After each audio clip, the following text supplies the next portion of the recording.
It was April 16th, 2003, a day like any other in San Antonio, Texas. Traffic along the I-10 was carrying on as usual, when out of nowhere and without any warning, a gold Mercury Tracer swerved towards the median and struck something, causing the car to launch into the air, bounce around for more than 1,000 feet, then crash back down onto the concrete. Every witness to the crash naturally assumed that something awful had likely happened to the driver.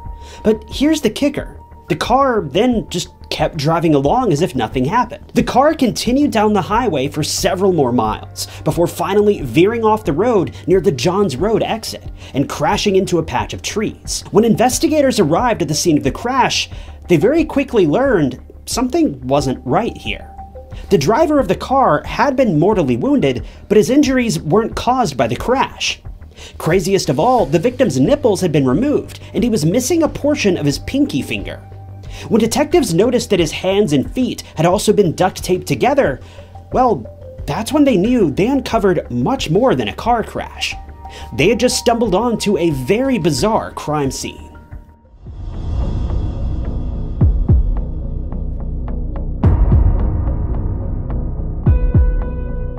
Before we keep going, I want to let you guys know about the sponsor of today's video, Factor.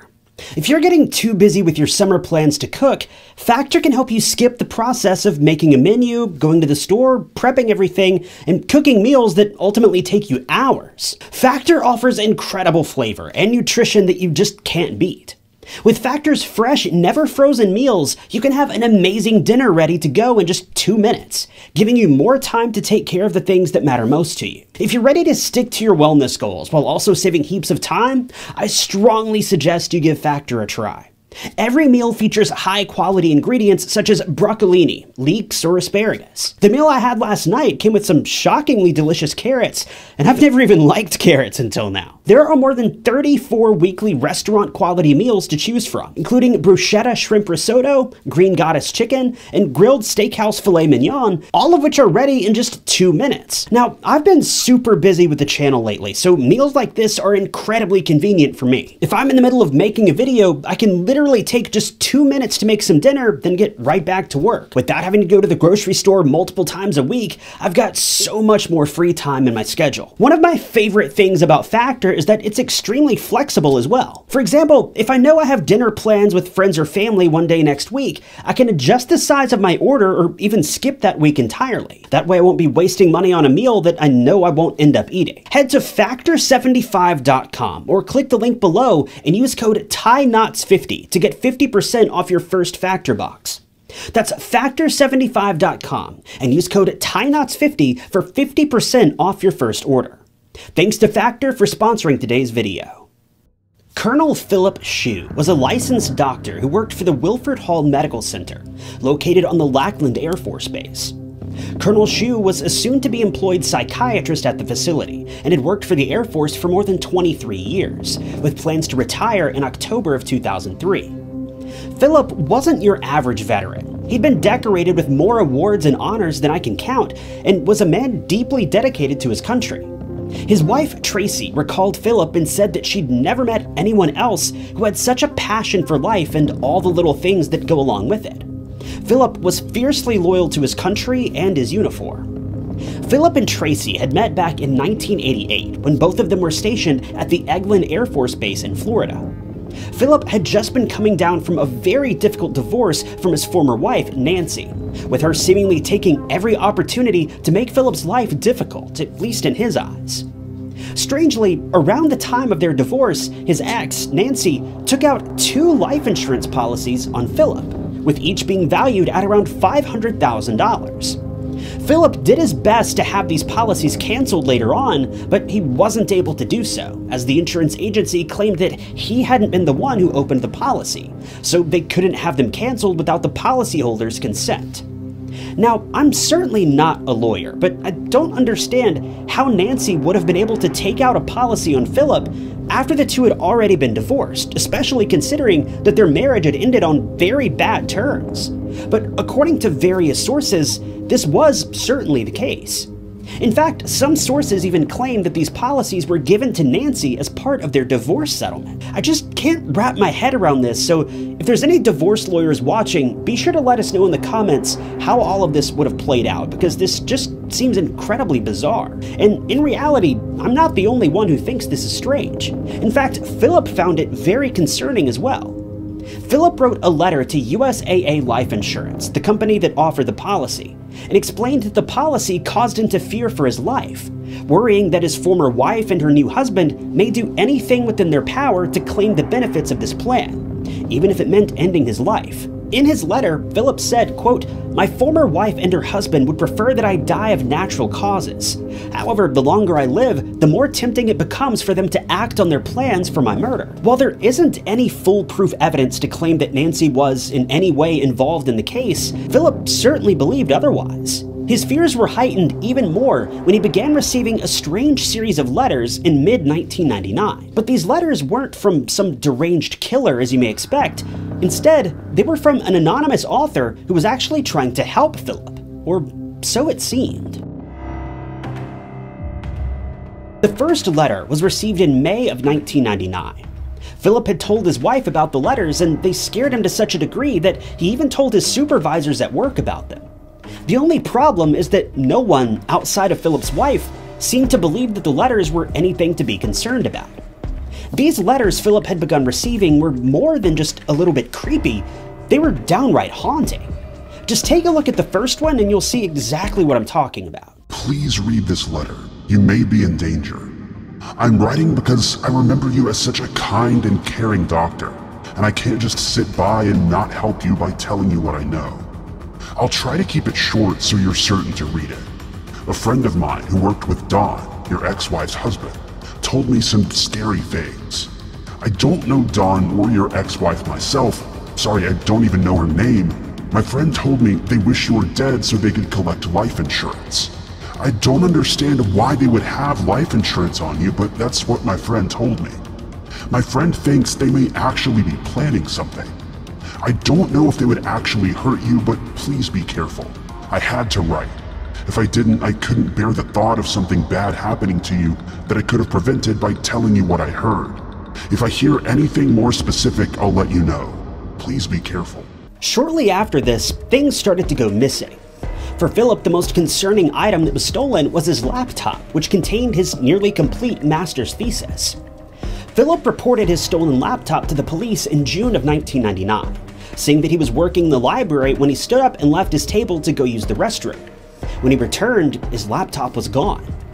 Evidence confirms that Philip's laptop was returned later on in July of 1999, after being left on the hood of his car. When he approached his car, he found a note that said if he reported anything else to the police, other people would die. When he booted up his laptop later on, he found that his entire hard drive had been wiped, taking his master's thesis with it. Philip would eventually confront his ex-wife about the letters and the rumors that she'd been plotting something. Naturally, Nancy claimed she had no idea what the author of the letter was talking about, and she claimed it was probably just some kind of joke. While Philip did his best to brush off the thought of someone coming after him, he couldn't shake the feeling that he was being watched. Throughout 1999, Philip was still attending schooling so that he could receive his master's degree, and ultimately become a psychiatrist for the Lackland Air Force Base, as mentioned a moment ago. Just to clarify, it was during his final year of schooling that his laptop was stolen. One of Philip's counselors at the school had approached Philip about his master's thesis, explaining that he needed to turn it in soon if he planned on graduating on time. It was during one of these meetings with the counselor that Philip revealed that his laptop had been stolen, but he was doing everything he could to get his thesis completed, though the only copy of it was on his laptop, and that had obviously been deleted during the theft. Around this same time, Philip also told the counselor about the threats on his life, as they'd been stressing him out severely. His counselor seems to have been one of the only people to take these threats seriously, and he immediately told Philip that he should contact the police. Philip was apprehensive about going to the police, insisting that they simply wouldn't care or wouldn't take him seriously. Though in reality, it's more likely that he just feared someone else may get hurt if he were to raise any more awareness about his situation. As far as the counselor knows, Philip never spoke with investigators about these allegations. Philip did eventually complete and turn in his master's thesis, though. But things only got more strange from here. Just over a year later, in October of 2000, Philip was scheduled to take his aerospace medical board exam. He had obviously been preparing heavily for the exam, but when the results came back in, Philip scored 0 points.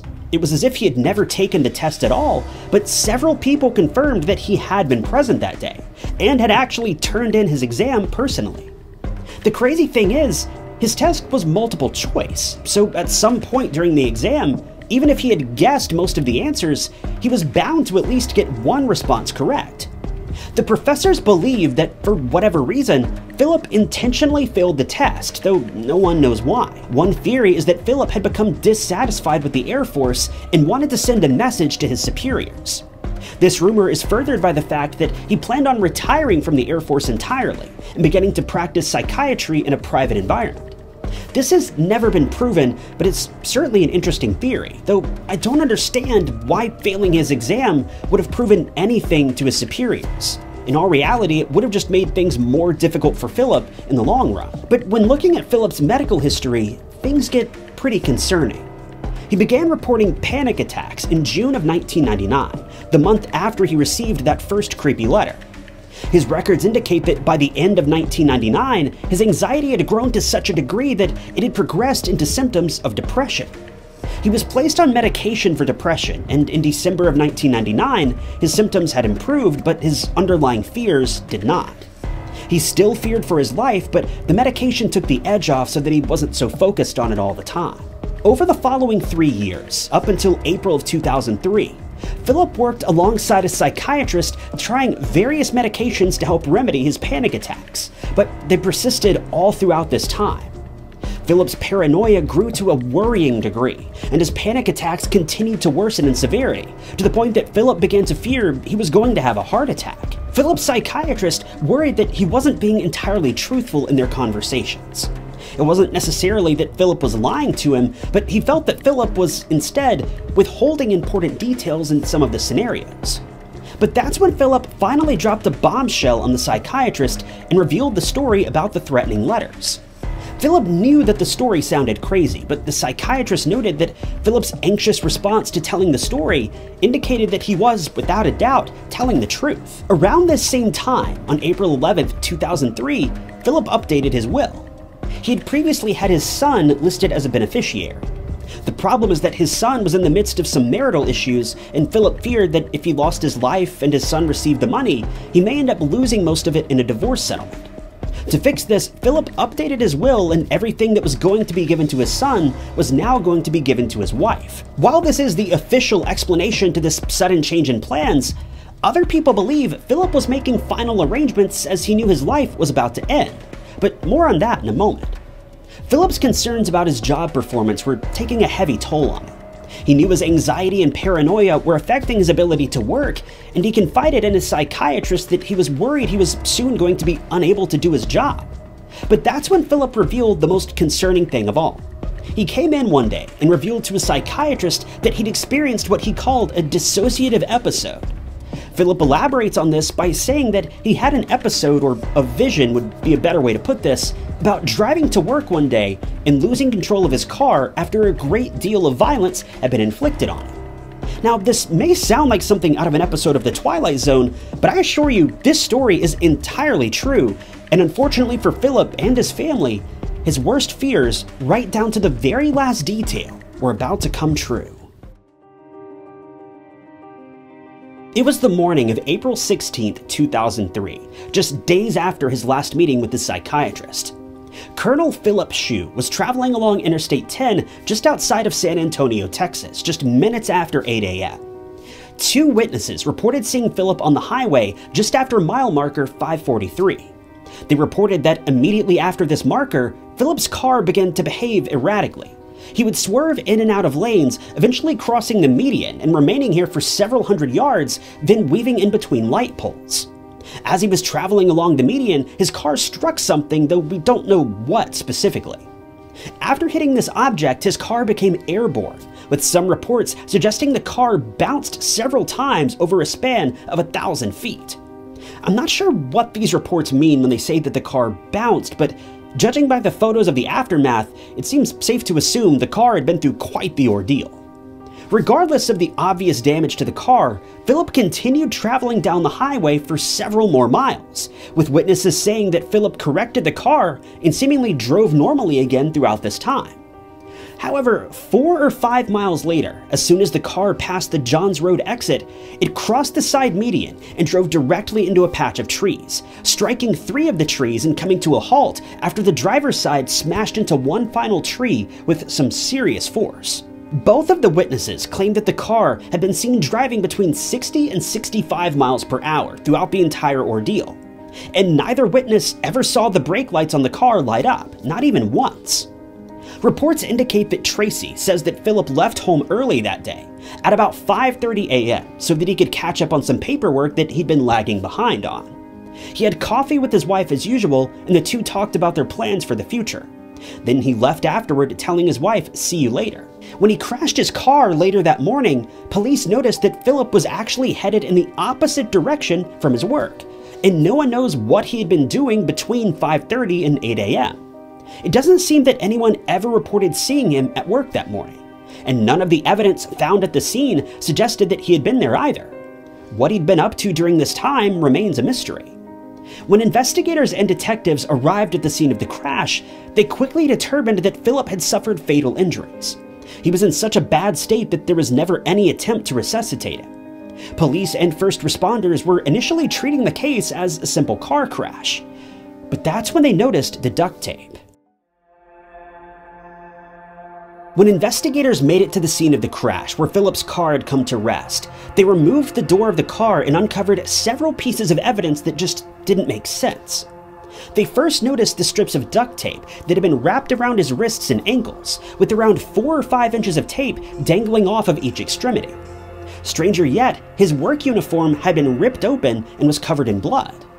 When they examined him even further, that's when they noticed that both of his nipples had been removed, leaving disturbing wounds on his chest. While most videos and articles covering this case claim that his pinky had been entirely removed as well, in reality only the tip had been removed, and this tip has never been found. Philip's cell phone was found inside the car. It was a clamshell style phone, and while no calls had been made that morning, there was blood found on the inside of the phone, suggesting that it had been opened up at some point after Philip had been attacked.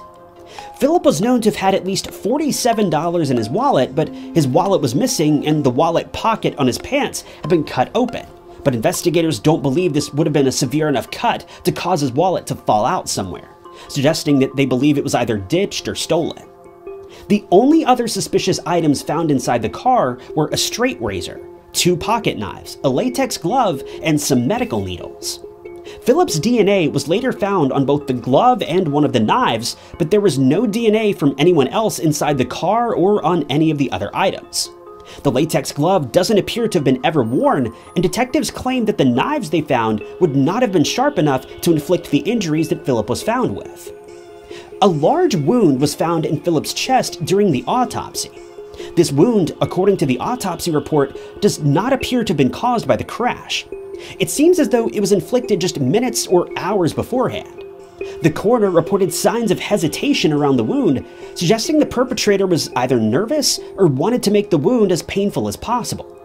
The same hesitation was not found around his nipples, and they appear to have been removed with the utmost confidence and precision. The coroner ultimately found no evidence or any signs of a struggle, as is true in many of these cases. But this is where the investigation takes a nosedive. After all of this evidence was gathered, after learning the man had been possibly restrained and duct taped by all 4 limbs, after his nipples had been removed, after his shirt and pants had been torn open, and after the tip of his pinky had been removed, the coroner ruled that Philip did this to himself. At the request of Philip's late wife, Tracy, a second autopsy was performed. The doctor who performed the second autopsy agreed with most of the findings from the first autopsy, but with a few exceptions. Mainly, this doctor didn't believe that all these wounds could have been inflicted by Philip himself. He did admit that there was a distinct possibility that Philip could have done this to himself, but most of the evidence suggested otherwise. The main bit of evidence that I personally find most concerning is the fact that there were no fingerprints found on the duct tape that was wrapped around his limbs. This would suggest that whoever put the tape there was wearing gloves or was being particularly cautious. But there's a bigger picture here that, to some extent, could actually help prove that Philip didn't do this to himself. Philip had recently announced that he planned on retiring from the military, with this retirement being scheduled to take place in just a few months. Philip had also been accepted into a fellowship program that he'd been highly anticipating, and he'd just purchased a new home with his wife Tracy outside of town. But to top all of this off, Philip's psychiatrist found no indication that Philip had any sort of plans to claim his own life, none whatsoever. In fact, Philip was looking forward to the future, though the creepy letters that he'd been receiving certainly put a damper on things. Philip's medical records showed no signs of mental illness outside of his depression and justifiable paranoia. When a toxicology report was conducted, the only thing found in his system was his prescribed medications and a small amount of lidocaine. Interestingly, the reports show that Philip had stopped taking his antidepressant medication at least a week before the crash, but both his psychiatrist and his wife say that they were not aware that he had discontinued his medicines. Worse yet, the levels of lidocaine in his blood were initially reported to have come from pain cream, but upon further analysis, it was determined that the levels in his system were far higher than what would have been usual in pain cream.